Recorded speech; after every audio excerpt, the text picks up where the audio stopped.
नमस्कार, आप देख रहे हैं आज तक और आपके साथ मैं हूं शशि तुषार शर्मा। सुबह सुबह में सबसे पहले बात करेंगे शर्जील इमाम की। देशद्रोह के मामले में बिहार के जहानाबाद में गिरफ्तार जेएनयू छात्र शर्जील इमाम को आज दिल्ली लाया जाएगा। गिरफ्तारी के बाद जहानाबाद कोर्ट से कल दिल्ली पुलिस ने शर्जील को ट्रांजिट रिमांड पर ले लिया था, लेकिन प्रक्रिया में देरी होने की वजह से उसे दिल्ली नहीं लाया जा सका। हमारे पास है ऑर्गेनाइज्ड, तो हम हिंदुस्तान और नॉर्थ ईस्ट को परमानेंटली कट कर सकते हैं, पर परमानेंटली नहीं तो कम से कम 1 महीने के लिए तो कट कर ही सकते हैं। इस वीडियो के वायरल होने के बाद 4 दिन से 5 राज्यों की पुलिस पीछे पड़ी थी। पुलिस ने शहर शहर छान मारे, पर शाहीन बाग आंदोलन का सूत्रधार जेएनयू छात्र शर्जील इमाम का ठिकाना नहीं मिल रहा था। लेकिन शर्जील ज्यादा देर तक पुलिस को गच्चा नहीं दे पाया। कल दोपहर 2 बजे दिल्ली पुलिस की क्राइम ब्रांच ने बिहार के जहानाबाद के काको थाना इलाके के मलिक टोला से शर्जील को गिरफ्तार कर लिया। बिहार पुलिस के कॉपरेशन से लगातार हम रेड्स कर रहे थे। 25, 26, 27 तारीख को लास्ट कल रात में हम लोगों ने रेड किया, तो इसका ब्रदर मुजम्मिल हम लोगों को मिला। वहां से कुछ और वाइटल इंफॉर्मेशन मिली, जिससे कि हम लोगों ने आज लगभग 2 बजे शर्जील इमाम को उसके गांव काको, जिला जहानाबाद, मलिक टोला, वहां से डिटेन किया और फॉर्मली फिर हम लोगों ने इसको अरेस्ट किया। गिरफ्तारी के बाद शर्जील की जो तस्वीर सामने आई, उसमें उसका हुलिया बदला हुआ था, चश्मा उतरा हुआ था, बाल और दाढ़ी छोटे हो चुके थे। ऐसा लग रहा था कि पुलिस की नजरों से बचने के लिए उसने पूरी कोशिश की थी। गिरफ्तारी के बाद उसे जहानाबाद की अदालत में पेश किया गया। अदालत ने उसे ट्रांजिट रिमांड पर दिल्ली पुलिस को सौंप दिया। कोर्ट में हुए मेडिकल चेकअप में शर्जील को पूरी तरह से फिट पाया गया है। मैंने उनका हार्ट, रेस्पिरेशन, पल्स सब जांच किया है। में कोई उनको ट्रबल नहीं है। मैंने उनसे पूछा भी है कि क्या कोई दिक्कत है, उन्होंने कहा कि मुझे कोई दिक्कत नहीं है। शर्जील के खिलाफ दिल्ली, यूपी, असम, मणिपुर और अरुणाचल प्रदेश में देशद्रोह का केस दर्ज हुआ था। शर्जील के खिलाफ ये केस दर्ज हुए हैं उसके इन भड़काऊ भाषण की वजह से। मतलब इतना मवाद डाले पटरियों पर, रोड पे, उनको हटाने में 1 महीना लगे, है कि नहीं? जाए एयरफोर्स से असम को काटना हमारी जिम्मेदारी है। असम और इंडिया कट के अलग हो जाए, तभी ये हमारी बात सुनेंगे। दिल्ली पुलिस ने 25 जनवरी को शर्जील के खिलाफ केस दर्ज किया था। बिहार पुलिस के सहयोग से दिल्ली पुलिस 26 जनवरी से ही तमाम जगहों पर छापे मार रही थी। उसके घर और मोहल्ले पर पुलिस की कड़ी नजर थी। 2 दिन से लगातार उसके घर पर छापेमारी हुई। दूसरी बार सोमवार देर रात उसके भाई को पुलिस ने उठाया, पूछताछ हुई। उसी पूछताछ के बाद शर्जील पकड़ में आ गया। उधर शर्जील इस गिरफ्तारी की अलग कहानी बता रहा है। उसने ट्वीट कर कहा, मैं 28 जनवरी को दोपहर 3 बजे दिल्ली पुलिस के सामने सरेंडर किया। मैं तैयार हूं और जांच में सहयोग करना चाहता हूं। कानूनी प्रक्रिया में मेरा पूरा भरोसा है। मेरी सुरक्षा अब दिल्ली पुलिस के हाथ में है। शांति बनाए रखें। बहरहाल पुलिस का दावा है कि उसे गिरफ्तार किया गया है। पुलिस के पास कोई सरेंडर नहीं होता। सरेंडर अगर कोर्ट में सरेंडर कर जाते तो सरेंडर वाली बात कोई होती। एक्यूज है, एक्यूज कुछ भी बोल सकता है, उसकी बात कोई नहीं है। सरेंडर कोर्ट के सामने होता है। पुलिस के सामने तो इन्वेस्टिगेशन ज्वाइन करना होता है। कोर्ट की औपचारिकता पूरी होने और पटना में लाने में देरी की वजह से शर्जील को कल रात दिल्ली नहीं लाया जा सका। उसे पूरी रात गर्दनी बाग के इसी महिला थाने में रखा गया, जहां रात भर उससे पूछताछ होती रही। जहानाबाद से रोहित सिंह के साथ सुजीत कुमार झा, पटना, आज तक। सरकार के वित्त राज्य मंत्री अनुराग ठाकुर के गद्दारों को गोली मारने वाले बयान पर बवाल थमने का नाम नहीं ले रहा।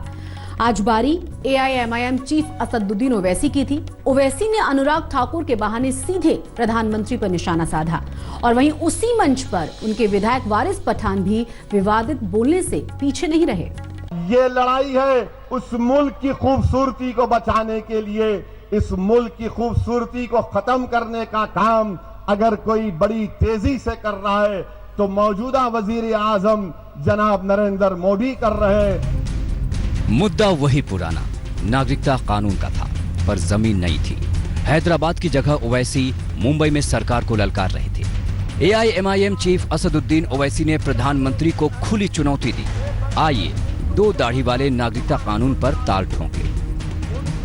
कि आप राहुल गांधी, ममता बनर्जी, अखिलेश से बहस मत करो, आओ 2 दाढ़ी वाले मिलकर बहस कर लेंगे। मेरे एक सवाल का तुम जवाब नहीं दे पाओगे। इसी जमीन से असदुद्दीन ओवैसी का अगला चैलेंज केंद्रीय मंत्री अनुराग ठाकुर के नाम रहा। गद्दारों वाले बयान पर ओवैसी अपने तीर भालों के साथ चढ़ बैठे। मारना है मारो, मैं तुमको चैलेंज कर रहा हूं अनुराग ठाकुर, तुम किसी जगह की निशानदेही कर दो भारत में, मैं आने तैयार हूं, मारो मेरे सीने पर, मैं देखना चाह रहा हूं, मैं अपनी दुआओं को आजमाना चाहता हूं। ओवैसी यहीं नहीं रुके, कहा जुल्म और धमकी वाले ये बयान किसी मंत्री के नहीं हो सकते, इसके पीछे किसी की सोच है और वो कोई और नहीं बल्कि हिंदुस्तान के वजीर आजम की ही है। कि भारत के संविधान पर ओथ लेते हैं, संविधान पर ओथ लेकर आपका मिनिस्टर कहता है कि गोली मार, देश के गद्दारों को गोली मारो। कितनों को मारेंगे मोदी जी? मारिए ना, कौन रोक रहा है आपको? अगर आपका मिनिस्टर बोल रहा है तो अनुराग ठाकुर नहीं बोल रहा है, वो नरेंद्र मोदी के अल्फाज अनुराग ठाकुर अपनी जबान से अदा कर रहा है, वो अमित शाह की सोच को अनुराग ठाकुर अपनी जबान से बयान कर रहा है। असदुद्दीन ओवैसी सरकार के मंत्री अनुराग ठाकुर के बयान को शर्मनाक तो बता ही रही हैं, लेकिन उसी मंच पर उनके पार्टी के विधायक के बोल भी कम विवादित नहीं थे। एक बार सुनिए अनुराग ठाकुर और उनके जवाब में AIMIM विधायक वारिस पठान के बोल। गद्दारों को गोली मारो, देश के गद्दारों को पीछे तक आवाज आनी चाहिए, गिरिराज जी को सुनाई दे। देश के गद्दारों को, देश के गद्दारों को, देश के गद्दारों को, देश के गद्दारों को गोली मारो। अरे बेशरम इंसान, गद्दारों को तो जरूर गोली मारनी चाहिए, मगर कौन से गद्दारों को? ये गोडसे की औलादों को, ये RSS वालों को, इनको गोली मारना चाहिए।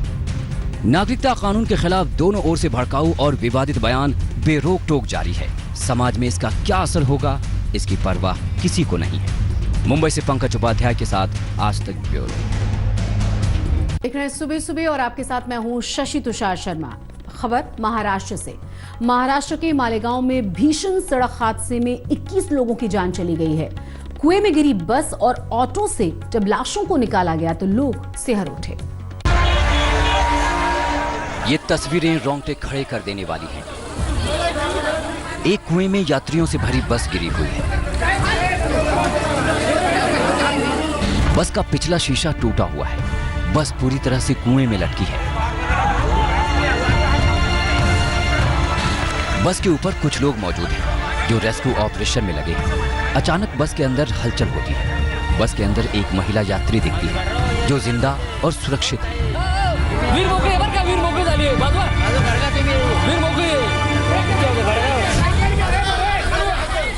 बचाव दल की मदद से महिला को सुरक्षित बाहर खींचा गया। उन्हें तुरंत अस्पताल ले जाया गया, लेकिन बस के सभी यात्री इस महिला की तरह खुशकिस्मत नहीं थे। बस के अंदर कई लाशें थी जिसे एक एक कर निकाला गया।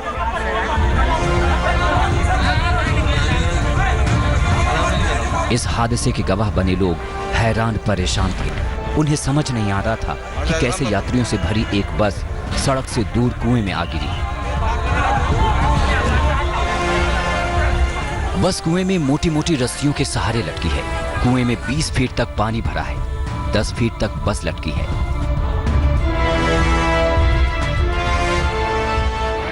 एक और वीडियो देखिए। कुएं की बाउंड्री टूटी हुई है।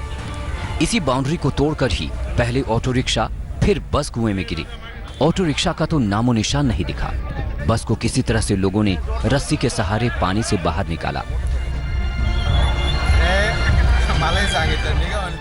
रेस्क्यू ऑपरेशन के दौरान लोगों ने बस और कुएं की बाउंड्री के बीच एक खाट लगाई ताकि ऑपरेशन में आसानी हो। कुछ ही देर में बस से एक महिला यात्री का शव निकाला गया।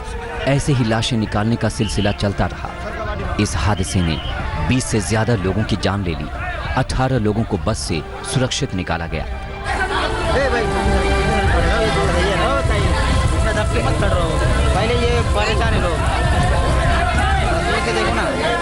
बताया जा रहा है कि ऑटो रिक्शा कालवन से मालेगांव आ रहा था, जिसमें 9 लोग सवार थे। बस मालेगांव से कालवन जा रही थी। बस और ऑटो दोनों की आमने सामने टक्कर हुई। एक ट्रैक्टर को ओवरटेक करने के चक्कर में बस ड्राइवर ने नियंत्रण खो दिया और ऑटो रिक्शा को टक्कर मार दी। दोनों वाहन घसीटते हुए सड़क से 30 फीट दूर कुएं में जा गिरे। ऑटो रिक्शा में सवार 9 लोग एक ही परिवार के थे। सभी जख्मी लोगों को अलग अलग अस्पतालों में भर्ती कराया गया है। क्रेन की मदद से ऑटो रिक्शा और बस को कुएं से बाहर निकाला गया। कुएं में 20 फीट पानी भरा है। इसी वजह से पूरे ऑपरेशन में काफी दिक्कत आई।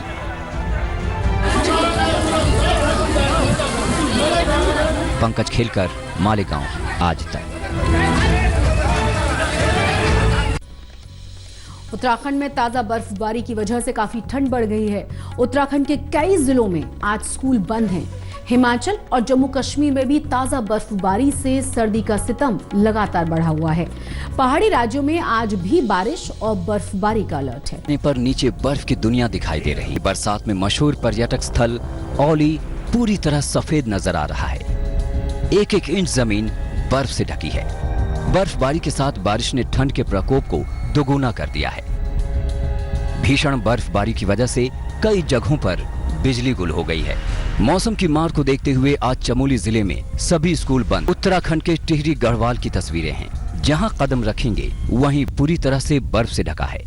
हालात ये हैं कि मौसम की दुश्वारियों ने लोगों को घर में कैद कर दिया है। रास्तों पर इतनी बर्फ जमी है कि स्थानीय लोग फावड़ा लेकर मौसम की चुनौतियों से लड़ रहे हैं। इन मुश्किल हालात में आज तक की टीम उस गांव में पहुंची जहां भारत तिब्बत सीमा है। गंगी गांव में 4 फीट तक बर्फ जमी है। भारी बर्फबारी की वजह से गांव का संपर्क जिला मुख्यालय से कट गया है। सड़क के दोनों ओर बर्फ ही बर्फ और बीच से गुजरते ये रास्ते पर्यटकों के लिए मुसीबत बनकर बरस रही है। बर्फबारी की वजह से पूरा उत्तरकाशी शीतलहर की चपेट में आ गया है। उत्तराखंड ही नहीं, हिमाचल प्रदेश में भी मौसम कहर बरपा रहा है। पूरे प्रदेश में 5 हाईवे समेत 233 सड़क बंद हैं। बिजली सप्लाई करने वाली 33 स्कीम और 9 वाटर सप्लाई स्कीम बंद हो गई है। 31 जनवरी तक राहत के आसार नजर नहीं आ रहे। कुफरी में बर्फबारी से हालात इतने खराब हो गए कि सड़क पर 250 वाहन फंस गए। पुलिस और प्रशासन की मदद से फिसलन वाली सड़कों से वाहनों को सुरक्षित बाहर निकाला गया। उत्तरकाशी से ओंकार बहुगुणा, टिहरी गढ़वाल से कृष्ण गोविंद के साथ शिमला से विकास शर्मा, आज तक। एक तरफ चीन के वायरस का खतरा, दूसरी तरफ भुवनेश्वर में बर्ड फ्लू की वजह से हड़कंप मचा हुआ है। लोगों को फ्लू से बचाने के लिए हजारों मुर्गियों को दफनाने की कवायद शुरू हो चुकी है। ये तस्वीरें किसी फिल्म की शूटिंग की नहीं है। खास तरह का सूट पहने इन लोगों पर बर्ड फ्लू को फैलने से रोकने की बड़ी जिम्मेदारी है। अगले कुछ दिनों में ये लोग हजारों मुर्गे, मुर्गी और चूजों को जमीन में दफन कर देंगे ताकि बर्ड फ्लू का वायरस ना फैले।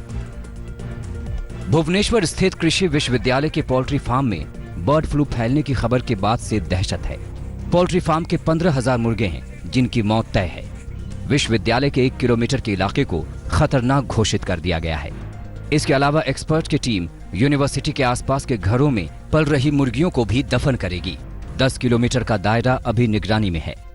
मंगलवार को 12 rapid response team poultry farm पहुंची।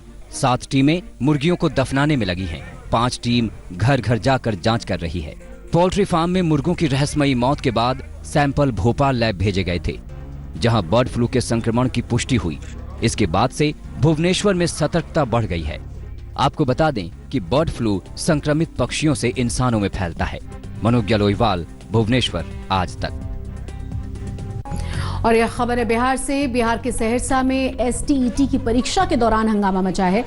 समय पर पेपर शुरू न होने की वजह से अभ्यर्थियों ने नाराजगी जताई और बवाल काटा। हालात बेकाबू हुए तो पुलिस मौके पर पहुंची, लेकिन अभ्यर्थियों का गुस्सा शांत नहीं हुआ। छात्राओं ने पुलिस पर पथराव कर डाला। जवाब में पुलिस को भी लाठियां भांजनी पड़ी। हालांकि काफी देर बाद इस मामले को शांत कराया गया तो दोबारा से परीक्षा शुरू की गई। तस्वीर आप देख सकते हैं। तमाम जो परीक्षार्थी हैं इनका कहना यह था कि पेपर को 15 मिनट की देरी से उन्हें दिया गया। इसके बाद हंगामा शुरू हुआ। इसी हंगामे को शांत कराने के लिए जब पुलिस वहां पर पहुंची तो पुलिस के साथ ये तमाम लोग भिड़ गए। मणिपुर के कांगपोकपी जिले में गुस्साई भीड़ ने थाने पर हमला कर दिया और थाने में तोड़फोड़ की गई। आपको बता दें कि क्योंकि रेवोल्यूशनरी आर्मी के एक कैडर की पुलिस हिरासत में मौत के बाद गुस्सा लोगों का भड़का था। आरोप है असम राइफल्स के जवानों ने 25 जनवरी को गिरफ्तारी की थी और उसे कांगपोकपी पुलिस ने हवाले कर दिया गया था। मंगलवार को आरोपी का शव मिला लॉकअप में। पुलिस स्टेशन पर हमले के बाद वहां भारी पुलिस बल को तैनात कर दिया गया। मणिपुर सरकार ने हिरासत में मौत की जांच के आदेश दे दिए हैं। यूपी के चित्रकूट में सरेआम फायरिंग का वीडियो वायरल होने के बाद पुलिस हरकत में आ गई है। 26 जनवरी का ये वीडियो है बालूघाट का। कुछ दबंग गणतंत्र दिवस के जश्न में फायरिंग करते हुए नजर आए। वहां मौजूद लोगों ने इसका वीडियो बनाया और उसके बाद सोशल मीडिया पर अपलोड कर दिया। पुलिस ने इस मामले का संज्ञान लेते हुए मामला दर्ज किया है और आरोपियों की तलाश। मैक्सिको में ज्वालामुखी के फटने का वीडियो कैमरे में कैद हुआ है। ज्वालामुखी के फटते ही धमाके के साथ लावा 600 मीटर तक बाहर फैल गया। ज्वालामुखी के फटने के बाद प्रशासन ने लोगों को ज्वालामुखी के पास न जाने की चेतावनी जारी कर दी है। एल्पोपो नाम का ये ज्वालामुखी बेहद सक्रिय माना जाता है। तस्वीरें देखिए।